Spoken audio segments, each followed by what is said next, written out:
Buenas tardes con todos y todas. El día de hoy, en su programa Predio Seguro, estaremos tocando un tema muy importante.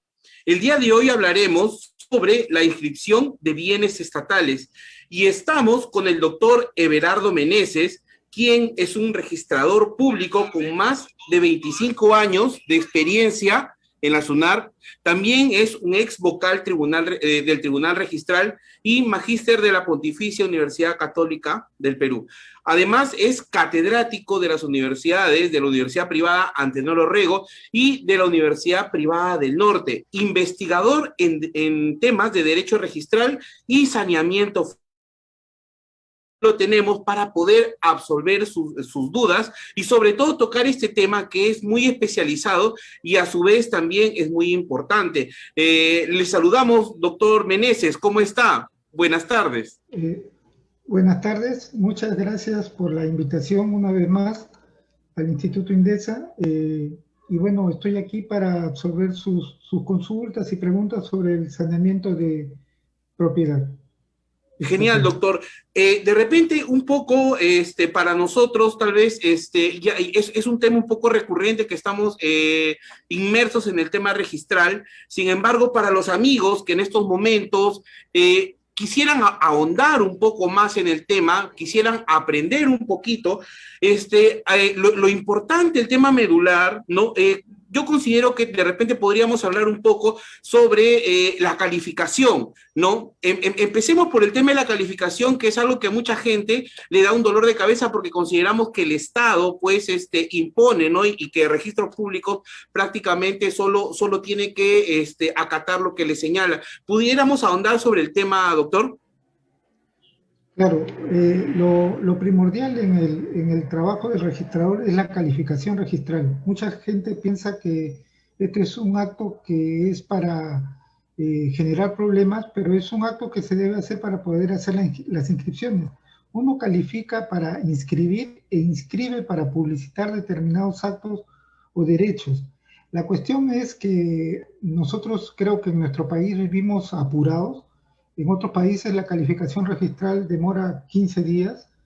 En nuestro país se reduce esta calificación registral a 7 y a veces los títulos son muy complejos con documentos muy variados y sobre todo ahora en épocas de pandemia esto se ahonda más porque a veces nosotros no tenemos como es lo tradicional el papel en la mano para poder verificar y ahora todo lo hacemos de manera virtual. La calificación registral es un punto importante en el cual el registrador verifica si que los documentos que se presentan al registro tienen la aptitud para ingresar al registro y realizar la inscripción de su derecho. Y el primer acto que es para realizar la inscripción registral en el registro de predios, el primero que abre una partida es la inmatriculación. Genial, doctor. Y no nos olvidemos que la inmatriculación, ¿no? Como toda calificación que previamente que se tiene que llevar a cabo, genera responsabilidad por parte del registrador, ¿no? Y porque también generaría efectos jurídicos, ¿cierto? Así es, porque lo usual es que la forma de transferencia de la propiedad aquí en nuestro país es de manera consensual.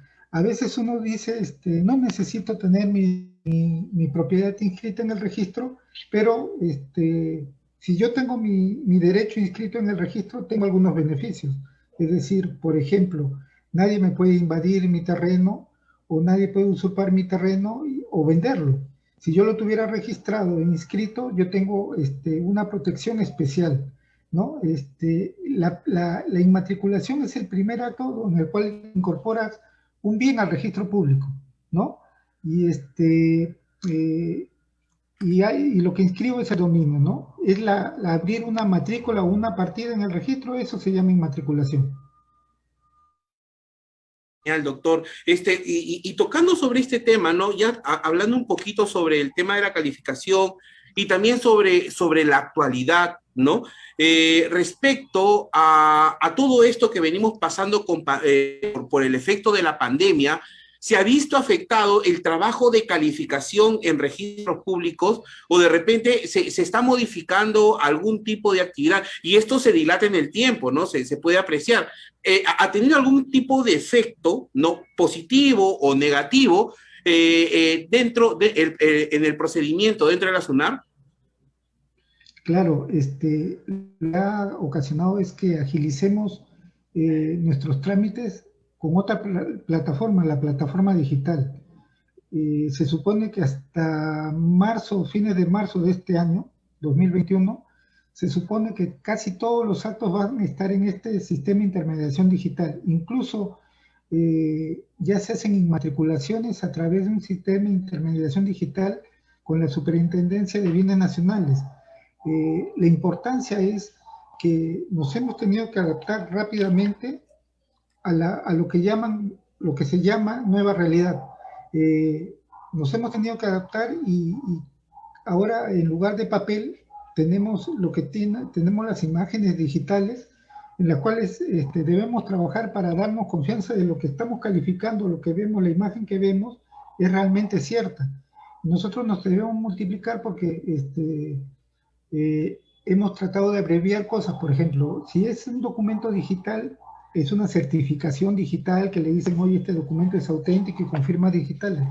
Pero nosotros hemos tratado de hacer eso, escanear los títulos físicos, los escaneamos, o sea, entra un título al registro el día de hoy, el día de mañana está en cuarentena porque no se puede tocar por protocolos de bioseguridad, al segundo día le llega al registrador, el registrador lo envía a que lo escaneen, lo revisa a ver si los documentos son auténticos y con eso califica en la pantalla.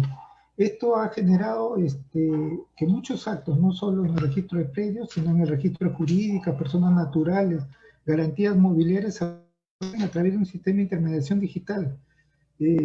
Casi títulos digitales, o sea, escrituras públicas digitales no se puede decir, pero es una forma porque tiene una firma digital, ¿no? Claro, y con la firma digital reemplazaría en este caso el papel y se procedería a hacer las inscripciones, ¿cierto? Claro, y ya nuestro archivo ya no tenemos mucho papel. Hay muchas cosas el medio ambiente que decimos que hay que cuidar, ¿no? Una cosa es el medio ambiente y, por ejemplo, ya no usamos tanto papel. Antes usábamos, ¿qué le digo? En mi oficina 10 millares de papel en un mes. Para el efecto de calificar, sacar partidas, ahora no, ahora lo hacemos en la pantalla, tenemos dos pantallas dos pantallas en la computadora para poder agilizar nuestro trabajo, ¿no? Y ya no Genial. tenemos el papel y va de frente al archivo. Perfecto. Doctor, respecto a lo que es la inscripción de predios estatales, ¿no? ¿Cuáles son los actos más recurrentes? ¿Qué actividades o qué inscripciones registrales el Estado promueve más? Bueno, primero el primer acto es la inmatriculación, el segundo es la independización, ¿no? Y el otro acto es rectificación de áreas, linderos, medidas perimétricas. Eso es lo más común que se ve en el saneamiento. Últimamente están ingresando muchos títulos de inmatriculación por la necesidad del Estado de tener ordenado su margesí de bienes, ¿no? De bienes nacionales. Genial, doctor. ¿Y cuáles son las instituciones, en este caso, que pueden llevar a cabo matriculaciones? Bueno, en este caso, por ejemplo, las entidades del Estado están definidas en el artículo 20, pero por ejemplo, las que hacen usualmente son el Estado, los ministerios, los órganos desconcentrados, los gobiernos regionales y los gobiernos locales. Las entidades pueden ser varias, ¿no? Los colegios. Los colegios, el Ministerio de Educación tiene un montón de colegios que sus inmuebles no están inscritos. Son los que más realizan inscripciones. El Ministerio de Educación, el Ministerio de Salud, son las entidades a su cargo tienen postas médicas que no están inscritas y las necesitan inscribir, ¿no? Y resulta necesario que se inscriban para poder ejecutar sus proyectos y el presupuesto que se les ha asignado, ¿cierto? Así es. Sí, así es. Incluso ahora último, lo que se está haciendo es la inscripción a través de expropiaciones, por ejemplo, de las carreteras que se están haciendo, las autopistas para hacer los caminos en toda la costa, están ingresando esos títulos, ¿no? Y se necesitan realizarlos de manera rápida para que el dinero sea desembolsado rápidamente. Tenemos una autopista, la del Sol, por ejemplo, que no se ejecuta hace varios años, pero se está avanzando rápidamente por tramos para lograr la inscripción registral, la expropiación y ponerlo como bien del Estado. Genial, doctor. Es importante poder recalcar, ¿no?, para los amigos que en estos momentos se encuentran conectados, qué importante es llevar a cabo o conocer el saneamiento físico legal de todos los actos necesarios para su inscripción en el registro, ¿no? Y son, como dice el doctor, todas las instituciones del Estado, ¿no? Sean gobierno central, gobierno regional, gobierno local. Y tomando la palabra y tomando lo que el doctor nos está diciendo, ¿no? Aprovechemos, ¿no? Aprovechemos estos espacios para poder nosotros mismos capacitarnos. Y en ese sentido, ¿no? Si bien es cierto, podemos pagar un diplomado, pero también hay la oportunidad de poder nosotros participar en un sorteo. Y efectivamente, vamos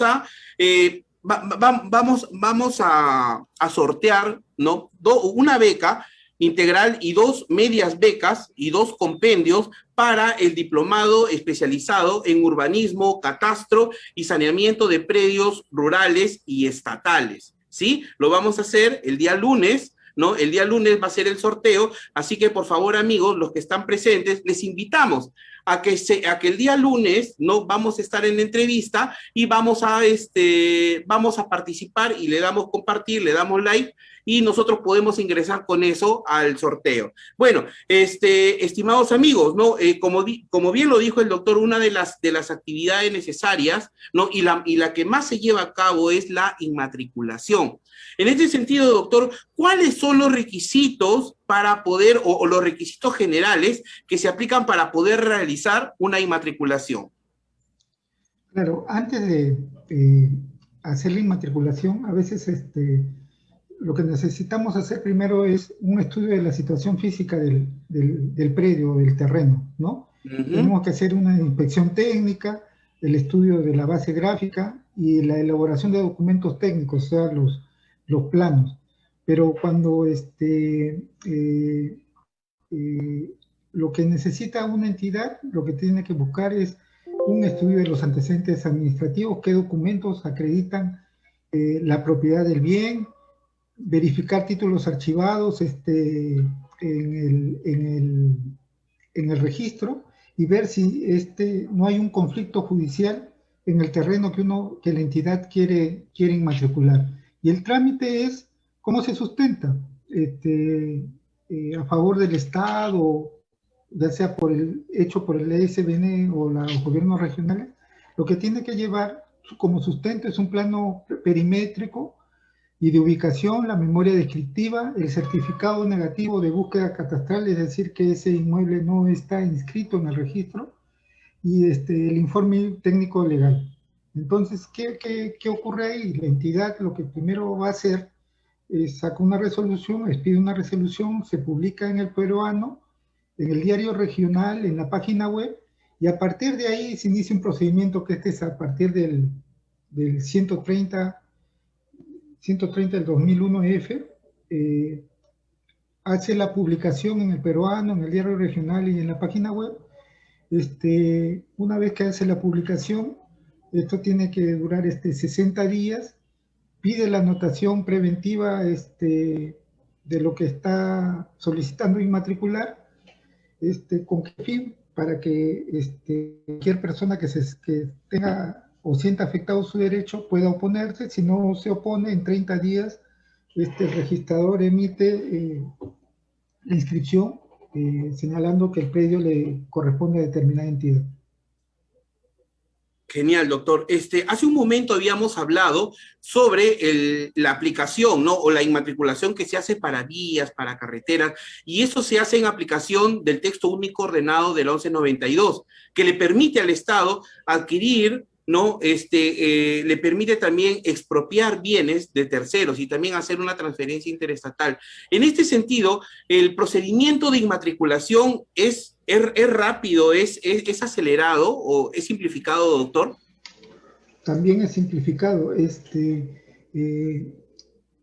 simplificado, pero eso lo que yo quería decirles, o que les decía al comienzo, era que eso no significa que no se deba calificar. Podremos decirle que determinadas formalidades o títulos se dejen de lado, porque la norma excepcional que da en estos casos ser un bien de propiedad estatal lo permiten. Se hace un trámite simplificado, es decir, no hay tantos documentos que tener, o de repente se necesitaba una documentación auténtica, con el procedimiento que se sigue, se suple. Porque para esto de las carreteras se necesita a veces expropiar un montón de terrenos. Incluso hay una contraprestación y se dan incentivos a las personas para que permitan hacer las carreteras. Creo que ese trámite, además de Proinversión, Provías, que están siguiendo ese trámite, lo hacen de manera efectiva y se hace un estudio de títulos muy rápido. Los plazos que tienen los registradores para llevar a cabo la inmatriculación son bien cortos, ¿no? Y sobre todo también con bastante responsabilidad. Claro, porque mire, cuando yo llegué acá al registro, no había catastro para comenzar. Posteriormente se incorporó el catastro, o sea, no había base gráfica y lo que hacíamos era búsqueda de índices. Por ejemplo, si a mí me decían, en la calle Pizarro, yo quiero inmatricular el inmueble que se encuentra en la calle Pizarro 298. Entonces yo ponía Pizarro 298 y si salía, bueno, no lo podía inmatricular. Y si no salía, no lo inmatriculaba. Y realmente era un peligro porque podíamos generar duplicidades, ¿no? Posteriormente, por ejemplo, es anecdótico, cuando uno empieza a conversar con gente mucho mayor, como anécdota me contaron de que había una cuadra, por ejemplo, de esta calle Pizarro, que antes había cuadra 2, pero ahora, por ejemplo, esa que antes era la cuadra 2, ahora era la cuadra 5.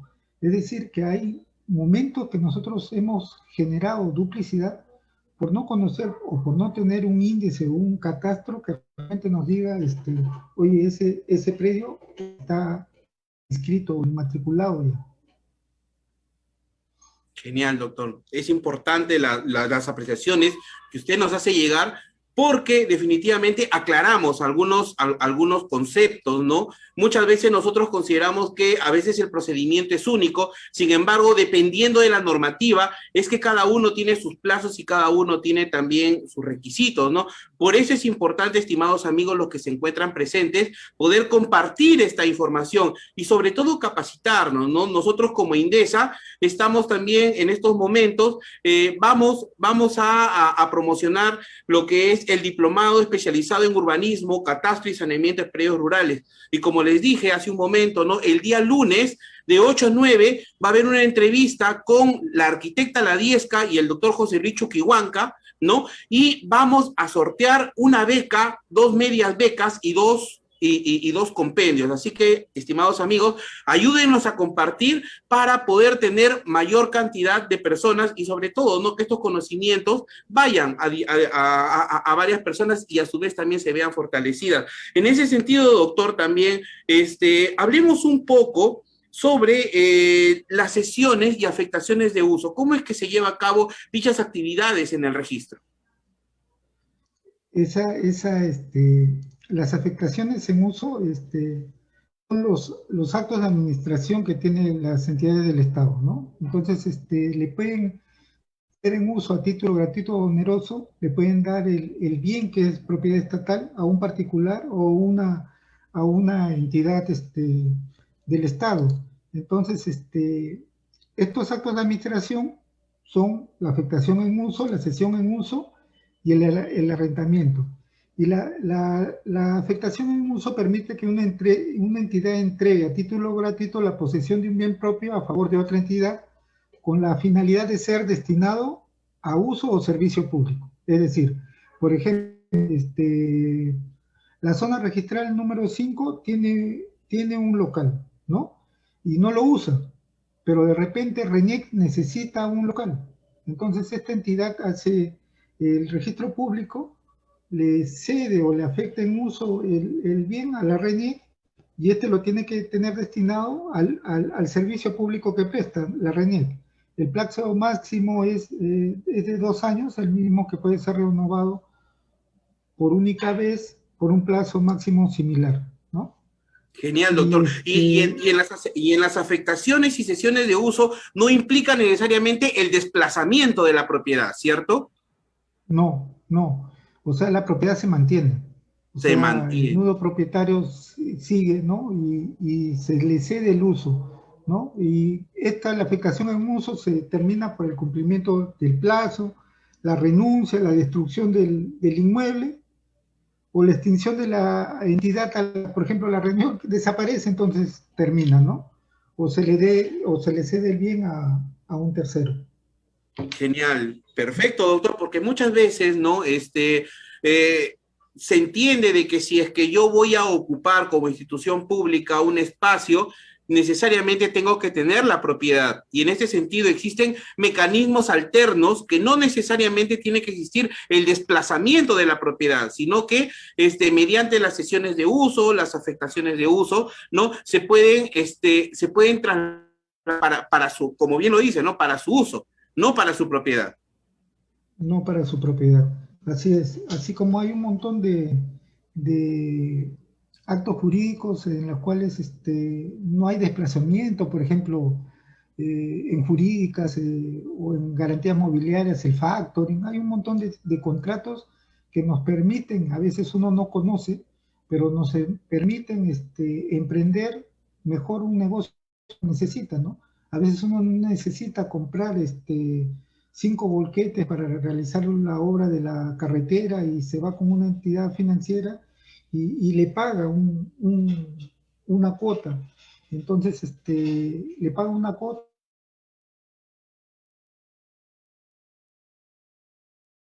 la carretera, ¿no? Depende del negocio que uno haga y la necesidad que tenga.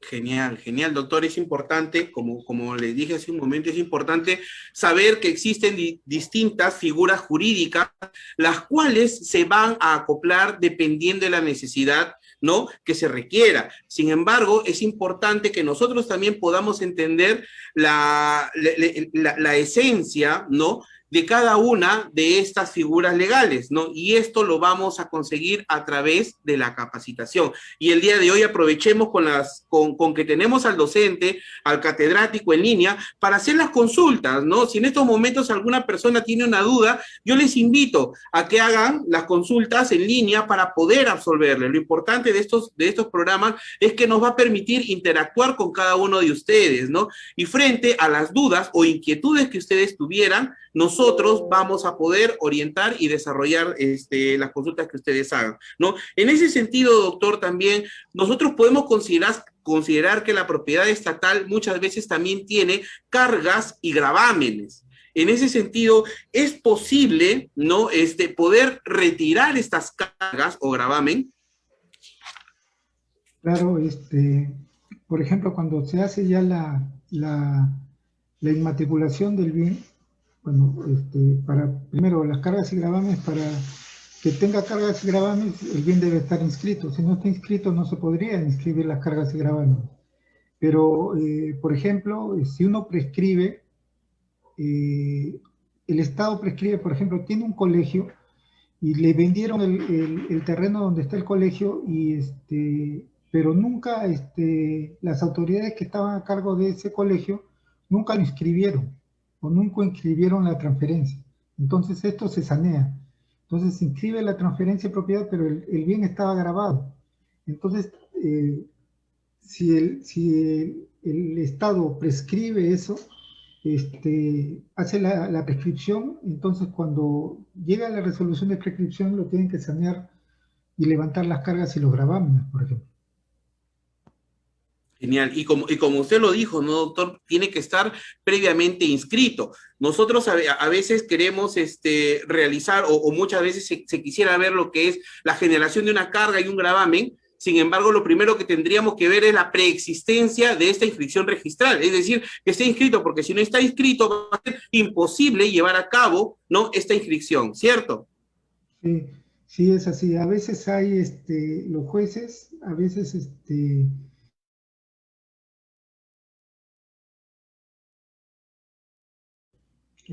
bajo responsabilidad, que haga la inscripción a través de una anotación preventiva de un bien que a veces no existe y a veces, muchas veces le decimos, señor juez, este inmueble que usted quiere inscribir se encuentra sobrepuesto con otro inmueble ya inscrito, le está afectando, por ejemplo, 1 hectárea o 2 hectáreas o cualquier dimensión y le decimos, señor juez, no lo podemos inscribir, no está inscrito, e incluso si hacemos su anotación, estamos afectando derechos inscritos, pero generalmente esos se inscriben como anotaciones preventivas y si al final deciden inscribirse ya es un problema que nosotros decimos es responsabilidad del juez ordenar la inscripción de cosas que no están inscritas o que no se podían inscribir.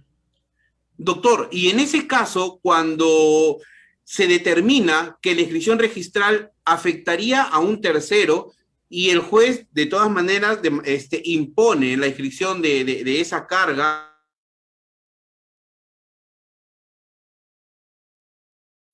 cuando sucede esos casos. Ahí el registrador, de acuerdo al 2011 del Código Civil, el registrador lo único que tiene que hacer es manda un oficio y decirle al juez, señor juez, hay determinados obstáculos para proceder a su inscripción. Si el juez puede aceptar o no lo que le dice el registrador, si no acepta lo que dice el registrador, lo está obligando, y entonces el registrador hace la inscripción bajo responsabilidad del juez y se manda un oficio a jefatura que se ha hecho la inscripción bajo apercibimiento del juez, ¿no? Y estos le comunican al Poder Judicial para iniciar el procedimiento que corresponda, ¿no? Hay en otros países se inicia un procedimiento especial para no incentivar las duplicidades o la afectación de terceros que nosotros no tenemos, ¿no? Y ese es el trámite, o sea, apercibe el juez y procedemos a inscribir bajo la responsabilidad del juez. Genial, doctor. Y en este caso, por ejemplo, cuando el juez ordena y afecta definitivamente el derecho de un tercero, ¿no? El tercero es notificado, ¿no? De manera inmediata, ¿no? ¿Y qué acciones pudiera tomar? Porque ese caso es muy recurrente. Sí, pues, porque por ejemplo, le embargan a un bien que no es del señor que se supone que es propietario, ¿no? Uno aplica una tercería de propiedad.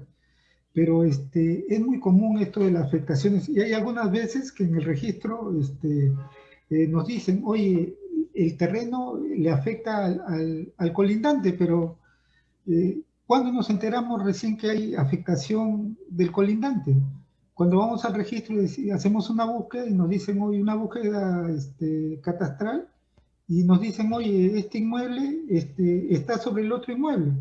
Pero uno a veces va a la realidad, por eso se llama el saneamiento, ¿no? El saneamiento lo que busca es que la realidad coincida con lo que consta en el registro. Y a veces no, me dicen que afecta, y por ejemplo eso me ha hecho acordar de Provías que me tiene que pagar y no sabe a quién pagarle, al que está a la derecha o al que está a la izquierda, y el que está por la izquierda es por donde va a pasar la carretera. Y le dice, oye, pero si el señor supiera que yo estoy dentro de su terreno, ya nos hubiéramos peleado hace tiempo, y cada uno está determinado, vive tranquilo con su pared, y cada uno tiene su inmueble separado uno de otro, pero a veces el problema se produce por la inscripción que hemos hecho en el registro.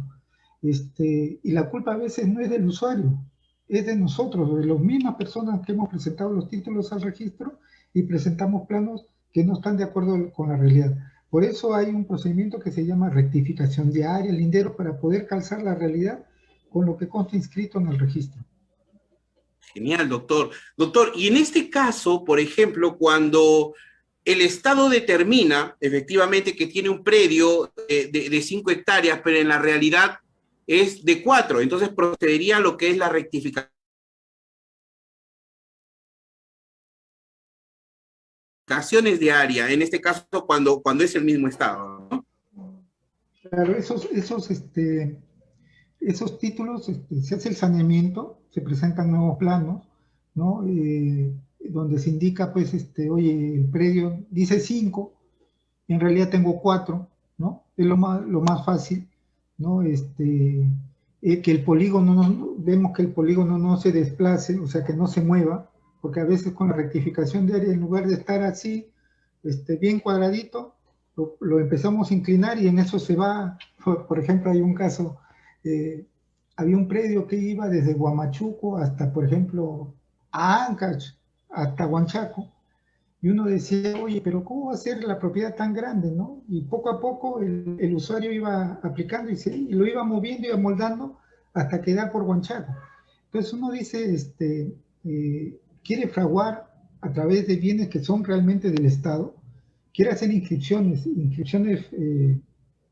tomar tierras que realmente no son de él y quiere apropiarse de esas tierras. Pero lo que íbamos era, presentamos el plano, este plano va al catastro de la oficina registral, hace un informe y ahí ellos nos dicen, oye, realmente sí, pues no se desplaza. Hay un verificador que también interviene ahí y dice, oye, sí, esto que dice 5 no está mal, es 4. Además, ahí puede ser por error de cálculo, ¿no? 2 por 2 es 4, pero nosotros le pusimos 2 por 2 es 5. Entonces uno nos damos cuenta, oye, este es un error de cálculo, hay que rectificarlo, es común, pero hay, cuando los lindes se desplazan o la cabida es mayor, ahí sí necesita un procedimiento especial donde se le señala a los colindantes a ver si afecta su derecho o no. Algunos reconocen en el mismo procedimiento. Genial, doctor. Doctor, y en este caso, ¿no? En este caso, cuando las áreas se reducen, me parece que no habría ningún inconveniente. Pero, ¿qué pasa cuando las áreas se amplían? Y en todo caso empiezan a haber superposiciones, ¿no? Ya con propiedad privada. Claro. Y el Estado es el que promueve este tipo de rectificaciones.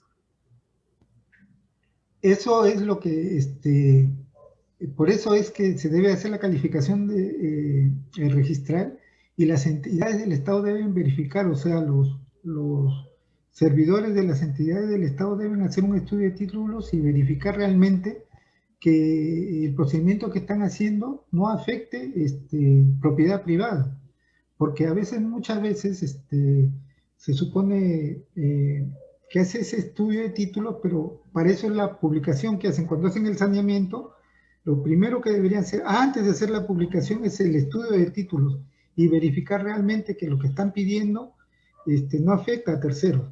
Porque a veces ingresa esto, se va al catastro y le dicen, oye, ¿sabes qué? Estás afectando derecho a terceros. ¿Y qué pasa?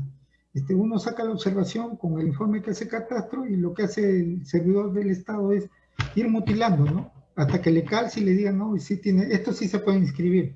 Pero eso de ahí lo que hace es perder tiempo, ¿no? O sea, se extiende en el tiempo y, por ejemplo, a veces sanear un predio del Estado en lugar de ser, por ejemplo, los 90 días, que 60 más 30, 90 días usuales, se demoran 2, 3, 4 años y a veces le echan la culpa al registro público, cuando el registro público en muchos casos no tiene la culpa, sino los servidores del Estado que no han hecho el estudio de títulos y han hecho una verificación in situ de la realidad del inmueble que quieren sanear. Genial, doctor. Muy, muy clara, muy precisa la explicación que usted nos está haciendo, ¿no? Y de repente un poco ser incidente, porque yo le comento que es un tema bien recurrente. A veces las inmatriculaciones, porque no tienen un debido saneamiento físico legal o porque de repente en la misma base catastral de SUNAR muchas veces no aparecen, ¿no? Pero ¿qué pasaría cuando estas inmatriculaciones que el Estado, habiendo hecho un debido diagnóstico, no determina ningún tipo de antecedente y recae sobre comunidad campesina o comunidad nativa? La cosa es mucho más complicada, ¿cierto? Claro, ahí no puede ni prescribir ni sanear y es complicado, pues, ¿no?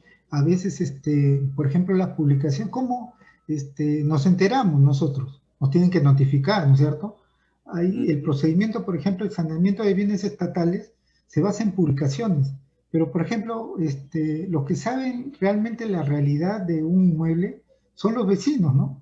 Y a los vecinos ni siquiera se les notifica personalmente, como dice la ley de procedimiento administrativo, que la forma para dar a conocer un hecho es a través de la notificación personal.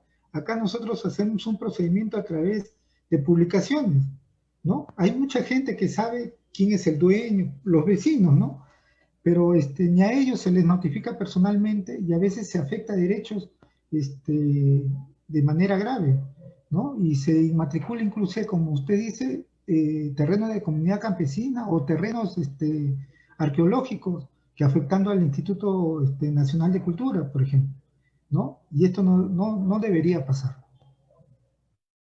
Genial, doctor. Mire, bueno, sobre este tema es interesantísimo porque muchas veces el Estado, pues, al promover la inmatriculación del marquesí de sus bienes, y al no hacer un debido diagnóstico, afecta el derecho de terceros. Por eso es importante, estimados amigos que se encuentran conectados, ¿no? Poder especializarnos, poder capacitarnos al respecto, ¿no? Si tenemos a algún colega, a algún pariente, compartamos esta información, ¿no? De repente ellos tienen alguna pregunta que hacernos y aprovechémoslo al doctor, que en estos momentos él va a absolver las dudas que ustedes tienen. Asimismo, ¿no? Indicarles que el día lunes vamos a entrevistar a la arquitecta La Vieja Colchado y al doctor José Luis Chuquihuanca, y vamos a hablar sobre el diplomado especializado en urbanismo, catastro y saneamiento. A su vez, vamos a sortear una beca, estimados amigos, y 2 medias más y 2 compendios para las personas que estén presentes, ¿no? En la entrevista que se le va a llevar a cabo.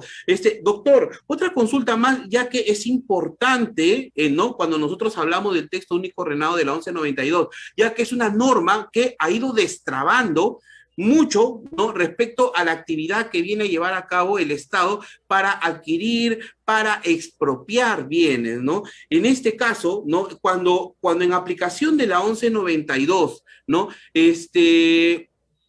La entidad del Estado pretende inmatricular, sin embargo, encuentra la base gráfica desfasada, ¿no? Y en todo caso, afecta el derecho de un tercero y Registros Públicos se da cuenta. ¿Cómo es que Registros Públicos actúa en esos casos? Claro, ahí lo que se hace es, en nuestro caso, el informe de catastro es vinculante. Cuando uno hace una inmatriculación, el registrador lo deriva al área de catastro, el área de catastro hace un informe. Entonces, de acuerdo a nuestra base gráfica, o sea, lo que pasa es que SUNAR no genera catastro, no hace catastro. Hay otras entidades encargadas de catastro. Lo que hace SUNAR realmente es que las entidades generadoras de catastro le dan una base gráfica y ellos van construyendo, SUNAR va construyendo una base gráfica de acuerdo a las inscripciones que se han hecho en el registro. Entonces, en base a su mapa que tiene, o sus planos que tiene la SUNAR, es que Catastro nos da un informe y ese es vinculante y nos puede decir, oye, estás afectando tierras de la comunidad campesina o estás afectando la propiedad de Luis Pérez. Entonces, eso de ahí no se podría inmatricular. Impide la inscripción cuando uno afecta el derecho de tercero, impide la inmatriculación. No es que la entidad del Estado nos diga, oye, yo quiero inmatricular y me lo tienes que inmatricular y hago realmente, entre comillas, una expropiación forzosa sin haber pagado ni un quinto por el terreno que me quiero adjudicar, no pasaría, no debe pasar. Genial, porque eso, genial. Además, si inscribo, generaría una duplicidad, ¿no? Una duplicidad parcial o una duplicidad total, si es que me sobrepongo sobre la totalidad del inmueble. Y eso se supone que habiendo catastro ya no debe suceder.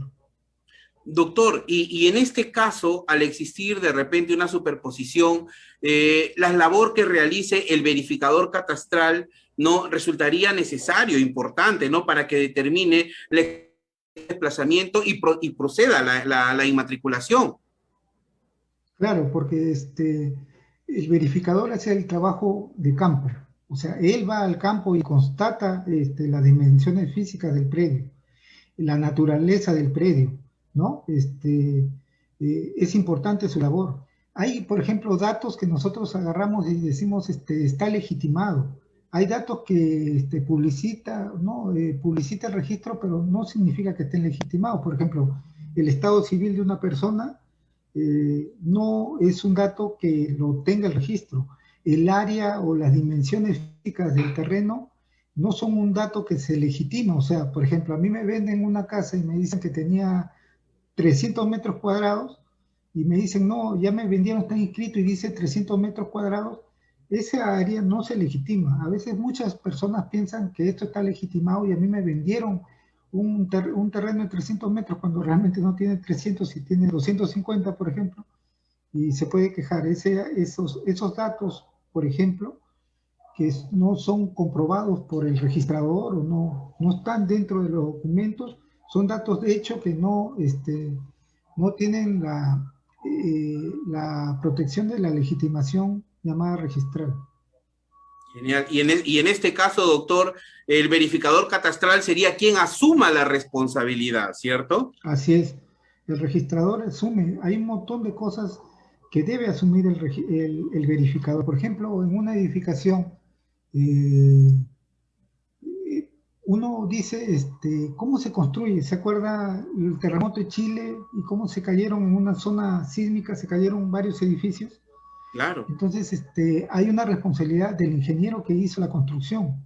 A veces nosotros construimos acá en el país, cualquier día va a haber un terremoto y se nos van a caer y va a ser una desgracia total, en la cual los ingenieros o los verificadores que aprueban o regularizan una edificación, no verifican los materiales o si cumplieron las normas reglamentarias para construir un edificio de 6 pisos. Por ejemplo, en zona arenosa que decían que solo permitían 4, a veces inscriben y permiten que se sobrepase a 6 pisos, ¿no?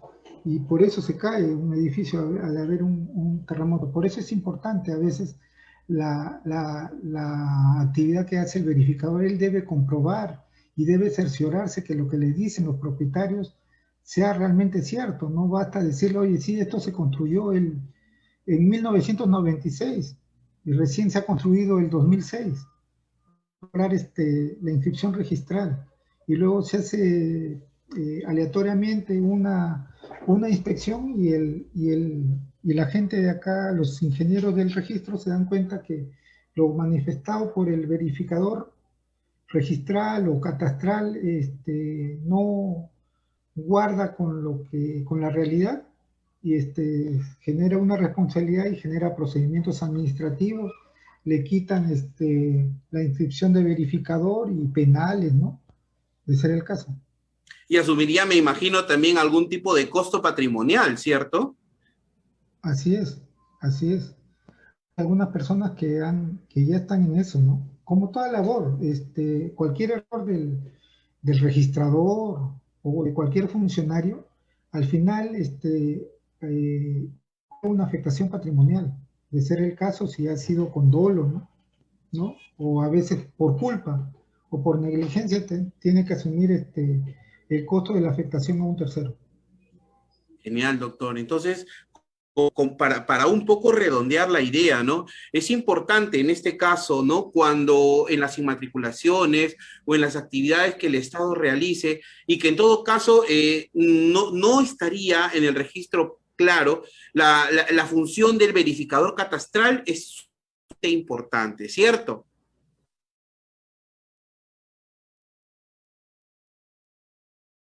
Acá en La Libertad aún no se usa. Cuando yo estaba en propiedad no había mucho eso, pero en Lima sí.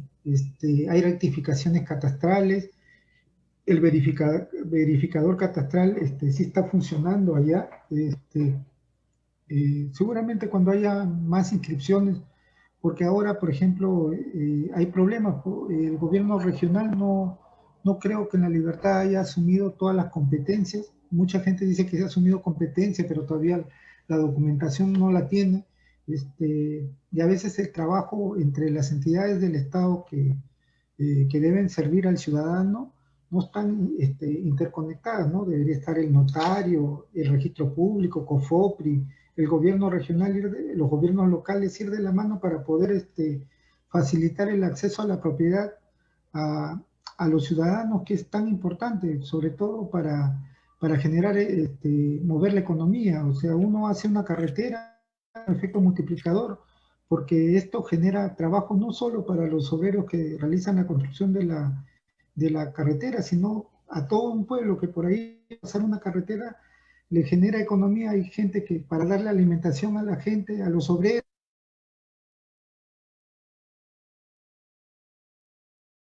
de construcción civil, de ingeniería, sino está metido un montón de cosas que da giro a la economía para que esto se levante. Genial, doctor. Así como usted lo dice, es importante, ¿no? Las personas que en estos momentos se encuentran presentes, es importante que entiendan lo importante, la necesidad de poder saber, ¿no? Sobre la inscripción de predios estatales.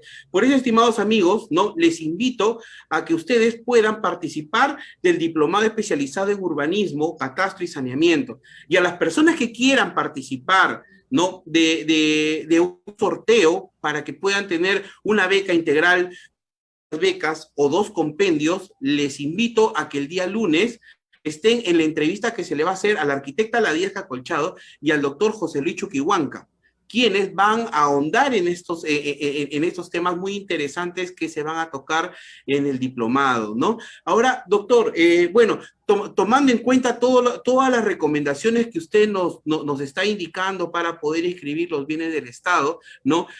Quisiera un poco que nos haga saber respecto al procedimiento, ¿no? En aplicación de la 130, pero con la diferencia de la adquisición con la expropiación. ¿Hay documentos adicionales que se presentan? No, lo básico es, la 130 es una norma para el saneamiento. Perdón, Esto con el texto único ordenado de la 1192, me equivoqué. El texto único ordenado de la 1192. Entonces, bueno, el 130 lo que hace es la primera forma procedimental para realizar el saneamiento de bienes. Y todas las normas de las entidades del Estado pasan por esto, ¿no? O sea, simplificación de trámites, obviar un poco, en algunos casos, la titulación auténtica y lograr la inscripción de forma más rápida. La expropiación es todo un trámite. Por ejemplo, es por necesidad pública, hay que probar la necesidad pública para expropiarle un terreno. Y si tú quieres mi terreno, paga, pues, ¿no? Y el Estado, a veces, si uno acepta en un procedimiento mucho más rápido, incluso si yo te ofrecí 1.000 por tu terreno, te doy un porcentaje, 20% más, 30% más, si lo acepto rápido con el fin de hacer el negocio, porque el Estado está interesado en realizar la obra o adquirir ese bien para prestar un mejor servicio público a la comunidad, ¿no? Esto de expropiación y el saneamiento, este tipo de adquisición de terrenos del Estado para obras públicas, no solo una carretera, puede ser necesitamos una represa o para una irrigación, necesitamos terrenos. Entonces, el Estado, a través de esos proyectos que a veces aquí duran años, ¿no? Realmente duran años. Antes, yo tuve antes que sea registrador o pensar de que iba a ser registrador, yo veía contratación de obra pública, hasta mi tesis de bachilleres de contrato de obra pública, y yo me veía en ese mundo, ¿no? La contratación de obra pública, y veía la necesidad no solo de hacer una carretera, sino obras, represas hidroeléctricas necesarias para nuestro país, la necesidad de caminos que hoy tenemos, hay facilidad de caminos, una autopista nos aminora tiempo, un puerto para poder sacar nuestros productos al extranjero, nos simplifica tiempo. Pero a veces nos trabamos y a veces somos los mismos empleados públicos que trabamos y buscamos. En realidad, como usted dice, la responsabilidad penal o administrativa por determinado acto que debemos realizar. Y a veces eso no entendemos. Estamos preocupados en lo que va a decir el auditor o la OSI, ¿no? O el órgano de control interno o la Contraloría de cualquier acto que un funcionario o servidor público realice con el fin de mejorar el servicio o los bienes que debe tener el Estado para satisfacer.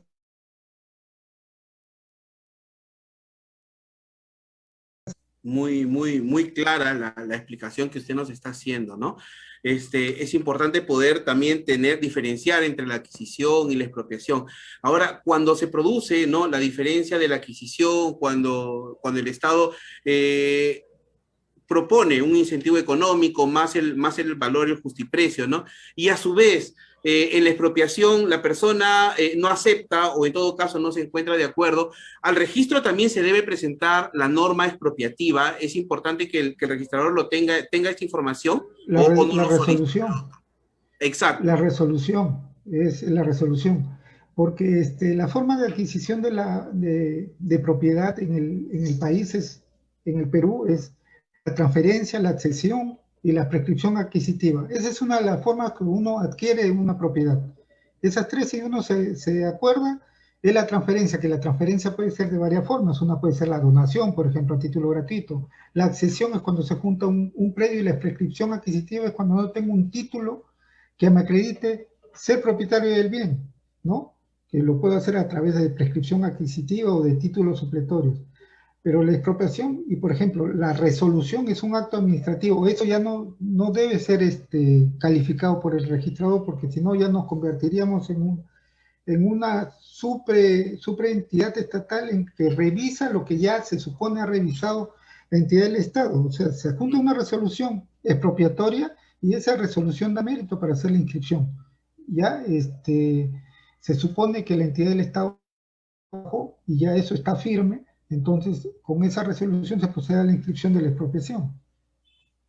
Genial, doctor. Perfecto. Y en el caso, ¿no?, ¿qué requisitos se solicitan o cuáles son los documentos que deben adjuntarse cuando se lleva a cabo la transferencia interna? Es decir, va a pasar los bienes de una institución pública a otra institución pública. Claro, ahí a veces, por ejemplo, en la afectación en uso hay unos documentos técnicos entre la misma entidad, ¿no? Entonces, la entidad o la que es la encargada de los bienes de una entidad hace un informe técnico en el cual, por ejemplo, señala que ese inmueble no lo está usando, no es necesario para su actividad y tiene que verificar que la entidad, la que va a recibir,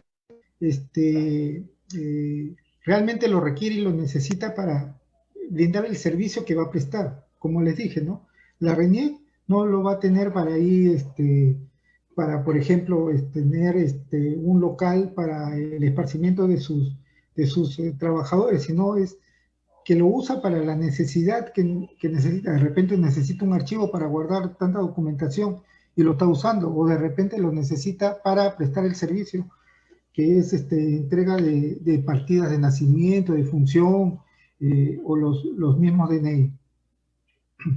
Genial, doctor. Genial. Espero que la información que usted nos está brindando, ¿no? Y que sobre todo estamos proporcionando a las personas que se encuentran conectadas y a quienes posteriormente van a revisar el video, ¿no? Que es una información que les estamos dando a ustedes, un contenido gratuito, ¿no? Información la cual les hacemos llegar para que ustedes puedan tener un poco más de este conocimiento y sobre todo profundizar en esta rama que es el saneamiento físico legal, que va de la mano con el derecho registral, ¿no? Con los derechos reales, que definitivamente, pues, no han sido tan afectados por el tema COVID y se proyecta que en los próximos años, pues, su crecimiento va a ser progresivo, ¿no? Asimismo, invitarles a ustedes a que participen en este diplomado especializado en urbanismo, catastro, saneamiento de predios urbanos, rurales y estatales. Es el más grande que realiza Indesa y vamos a sortear una beca integral, 2 medias becas y 2 compendios. Así que, estimados amigos, yo les invito a que el día lunes de 8 de la noche a 9 p.m. no puedan ustedes conectarse y poder participar de este sorteo y sobre todo de la entrevista que se le va a hacer a la arquitecta Ladieja Colchado y al doctor José Luis Chuquihuanca, ¿no? Doctor, finalmente, ¿qué les diría a nuestros amigos que se encuentran conectados? ¿Qué recomendación les daría por el hecho de que es usual que tengan algún tipo de observación? ¿En qué deben precisar un poco más cuando lleven a cabo este saneamiento de bienes del Estado? Claro, antes uno hacía un estudio de títulos. Básico es ir primero, no es que yo tenga mi escritura y ya con eso me presento al registro y puedo inscribir. Se tiene que hacer un estudio de títulos, se hace un certificado de búsqueda catastral primero, se verifica los datos técnicos o la identificación y la delimitación que debe tener el inmueble en la escritura pública, o sea, en el papel.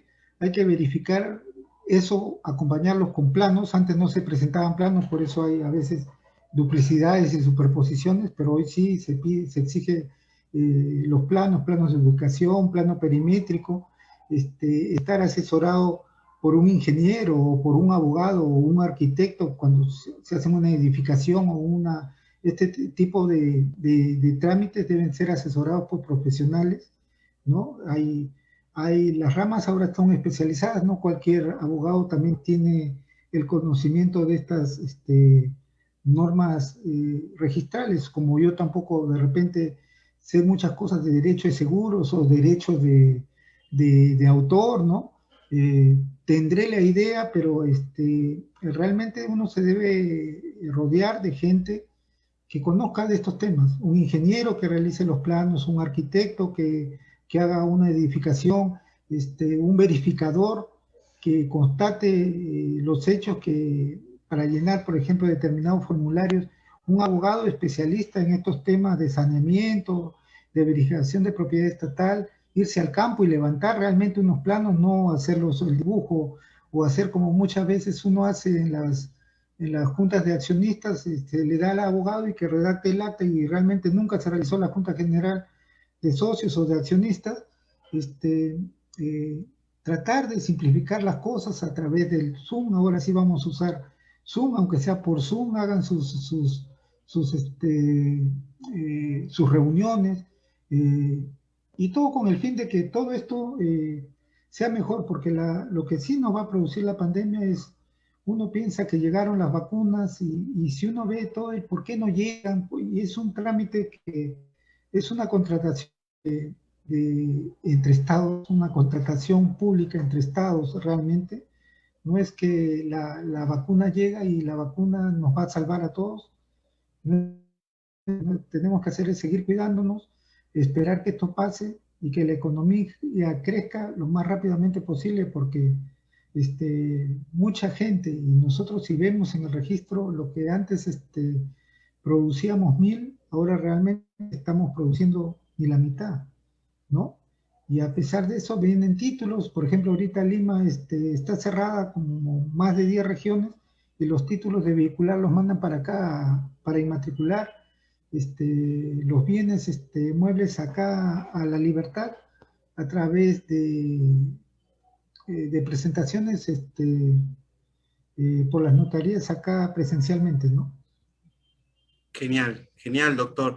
Para terminar, nuestro amigo Michael Cóndor Ventosía nos pregunta, nos dice, ¿cómo es el procedimiento administrativo de saneamiento de predios estatales antes del año 2016 con la nueva norma?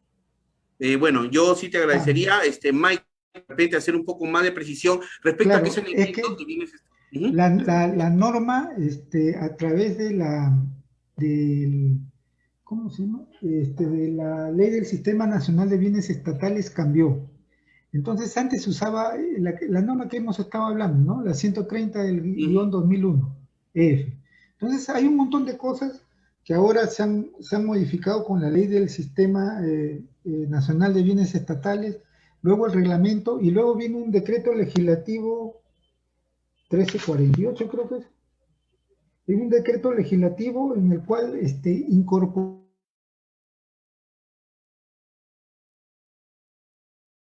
esta ley de bienes estatales ha sido, ya con los cambios, ha sido modificada por un texto único ordenado. Pero la cuestión es que antes se seguía, en la vía procedimental se seguía lo que decía el 130, en resumen, pero ahora la norma, la ley de bienes estatales, ya ha introducido un procedimiento, pero ese procedimiento, la 130, se entiende tácitamente derogada. Pero este procedimiento, en la fase procedimental, hasta que no se reglamente, como dice la misma norma, el decreto legislativo,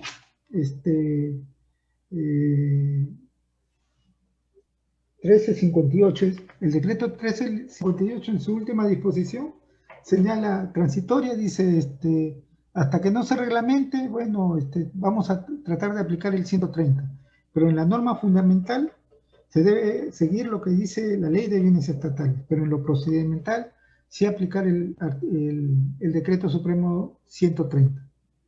Genial, doctor. Muy amable. Bueno, por mi parte, doctor, agradecerle su tiempo, agradecerle su predisposición, ¿no? Sobre todo también su tiempo que usted nos está brindando de manera gratuita para todas las personas que se encuentran conectadas y para las personas que después van a reproducir el video. Por mi parte, agradecido con usted, con todas las personas, ¿no?, que nos siguen, y sobre todo invocarles una vez más que, bueno, participen, ¿no?, de este diplomado que se va a llevar a cabo, y a las personas también que van a estar el día lunes de 8 a 9 de la noche, ¿no?, desearles mucha suerte para que ustedes pudieran llevarse la beca, las 2 medias becas o los 2 compendios, ¿no? Ambos son todos es sumamente importante, y que definitivamente, pues, la rama del saneamiento físico legal, pues, tiene amplio espectro, ¿no? Vamos a seguir para adelante, y sobre todo no nos hemos visto afectados por el COVID. Bueno, por mi parte, doctor, agradecerle y despedirme, ¿no? Y que tenga un bonito fin de semana.